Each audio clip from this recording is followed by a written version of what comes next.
We're here in Venice Grand Canal Mall and I stumbled upon this South Korean coffee chain called Tom and Tom's. Look at the interiors, look at the offerings. Definitely napapanood natin to sa mga K-drama.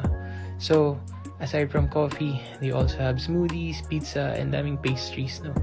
I will order yung garlic butter bread nila and I ordered yung oriental latte. Kita nyo naman, sobrang sarap. Crunchy nung outside and sobrang moist yung sa loob, no? So, for sharing to for sure, pero naubos ko siya.